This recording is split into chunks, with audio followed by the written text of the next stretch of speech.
A wild, hairy man was caught by police in the bush near Browns Creek, which is near Carcoar, and it was found that he had led the life of a hermit for a quarter of a century. And apart from some, mildly strange ideas, such as carrying a Bible that he said was the key to heaven and saying that the hospital was the shovel to the grave, or refusing to have his hair cut or have a bath, he wasn't really harming anyone, Then the medical officer declared this man, John Fitzgerald, to be of unsound mind, and he was charged with insanity and taken to jail, where he died of pneumonia a few days later. That is a pretty fucked story.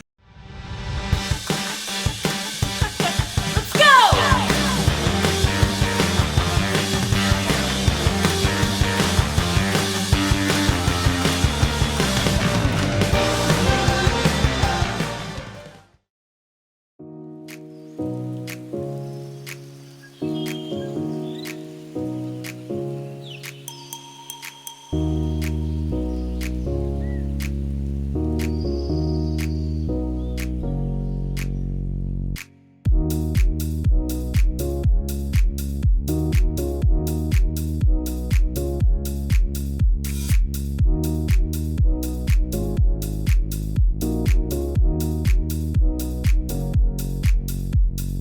So I started the day off at the general store with an egg and bacon sandwich, which is the same place that I got a delicious chicken burger from the night before. The general store at Mandurama is very nice. And then I had a very easy ride, like 30 kilometers. I went through Carcoar and then around to the dam, which had some nice views. And I met some cyclists and they told me that, Mount Macquarie would be a really good ride. And I was sort of thinking about it, but I was like, you know what? Just because there's a mountain there doesn't mean that I have to cycle up the mountain. So I gave it a miss because I just really wanted an easy day. Which brings me to the town of Carcoar. I will say that I thoroughly enjoyed the history walk, but I couldn't find anything online about this. But things are only open from Thursday to Sunday, except for the post office, and the pub is open for lunch. And I was really surprised by that because when I looked online for, let's say, the cafe, it looked like it was open every day. So I think maybe someone should update that. Other than that, I wasn't really a fan, actually, because, the first people I spoke to sort of asked me about what I was doing, and I explained that I was cycling around the area. They said a few things which came off as very unfriendly to cyclists. Well, I'm literally a guest in your hotel. So I don't know, I will definitely be giving this town a miss if I'm in the area again, because they seemed quite judgmental about what I was doing, which I haven't come across before. Most of the time people just don't really care, or they're mildly interested enough to ask you what you're doing. There was one woman who works in the kitchen here in the hotel. She seemed very nice. Yeah, everyone else just,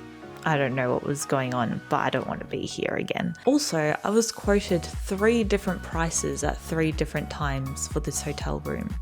So that was very confusing because, I don't know, I am not used to haggling in Australia of all places. And now we come to my last day here. I'm cycling from Carcoar to Millthorpe and then to Orange, which should be about 55 kilometers, and it's a bit undulating.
the last day's riding was pretty good, although it did start off with a gravel road that was a bit too chunky for my poor little road bike, and it was pretty steep up and down, so I had to walk a bit downhill and a bit uphill. I stopped in Millthorpe for a bit of morning tea with a chocolate croissant, and I went to the museum they have there.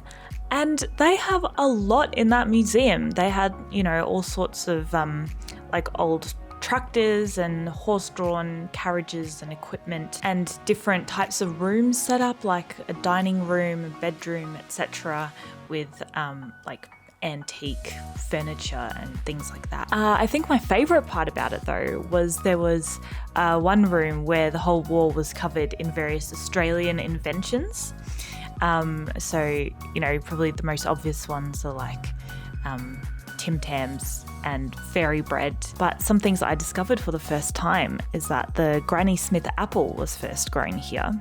Apparently we invented secret ballot voting, as well as the pacemaker and defibrillator. And the swimming stroke that we now call freestyle was also invented in Australia. And something else that really surprised me was that the first evidence of baking was actually in Australia from Aboriginal people. And from there it was a pretty easy ride back into Orange. I think my favourite part was the first half, because I really liked, I think I actually forgot to mention this, there were all these purple wildflowers along the road, the highway and some of the roads that I was supposed to be taking. And so many white butterflies, just so many butterflies everywhere, floating across the road and going to these wildflowers. And there were just these like tufts of purple along the highway with these white flickers around them. I feel like the first half had probably the best views of all the hills and mountains in the region. The last day was pretty good as well.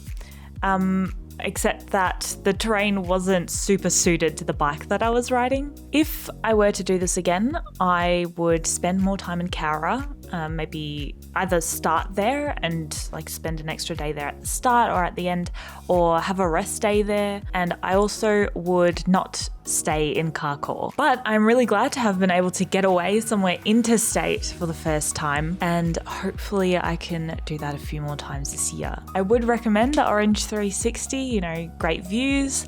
It's not like super challenging, but there are some challenges. Now I'm taking the coach back to Melbourne, and I'll see you on my next adventure. Bye.